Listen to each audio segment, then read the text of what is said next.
बहुत साल पहले हिम्मत नाम के नगर में दो पक्के दोस्त धर्म बुद्धि और पाप बुद्धि रहा करते थे। एक दिन पाप बुद्धि के मन में ख्याल आया कि क्यों न दूसरे नगर जाकर कुछ पैसा कमाया जाए। इतना सोचते सोचते पाप बुद्धि के मन में हुआ कि वो धर्म बुद्धि को भी साथ लेकर जाएगा, जिससे दोनों खूब सारा पैसा कमाएंगे और फिर लौटते समय वो धर्म बुद्धि से उसका पैसा किसी तरह से हड़प लेगा। अपनी चाल को पूरा करने के लिए उसने धर्म बुद्धि को दूसरे शहर जाने के लिए मना लिया। दोनों अपने नगर से खूब सारा सामान लेकर दूसरे शहर पहुंच गए। कुछ महीनों तक वहीं रहकर धर्म बुद्धि और पाप बुद्धि ने सामान को काफी अच्छी कीमत में बेचा।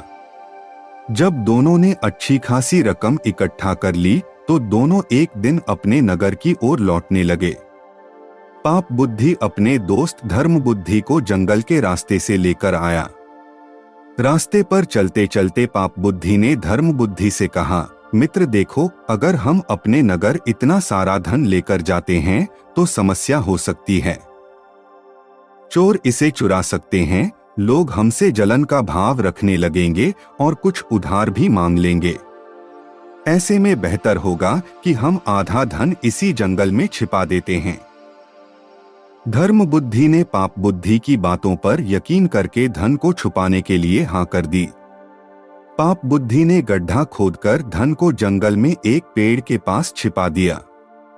फिर कुछ दिनों बाद बिना अपने दोस्त को बताए पाप बुद्धि मौका देखकर अकेले सारा धन उस जंगल से लेकर आ गया। समय बीतता गया और एक दिन धर्म बुद्धि को पैसे की जरूरत पड़ी तो धर्म बुद्धि सीधे अपने मित्र पाप बुद्धि के पास गया और कहने लगा, मुझे पैसों की जरूरत है, जंगल से पैसे निकाल कर ले आते हैं। पाप बुद्धि राजी हो गया और दोनों जंगल की ओर निकल गए। जैसे ही धर्म बुद्धि ने गड्ढा खोदा तो वहां पैसा न देखकर चौंक गया।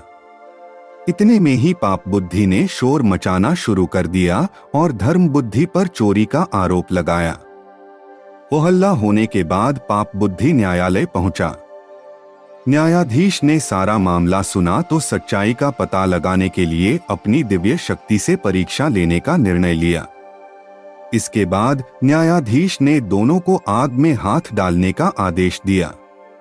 चतुर पाप बुद्धि ने कहा, अग्नि में हाथ डालने की कोई जरूरत नहीं है, खुद वन देव मेरी सच्चाई की गवाही देंगे। न्यायाधीश ने उसकी बात मान ली। धूर्त पाप बुद्धि पास के ही एक सूखे पेड़ में छिप गया। जैसे ही न्यायाधीश ने वन देवता से पूछा कि आखिर धन की चोरी किसने की तो जंगल से आवाज आई, धर्म बुद्धि ने चोरी की है।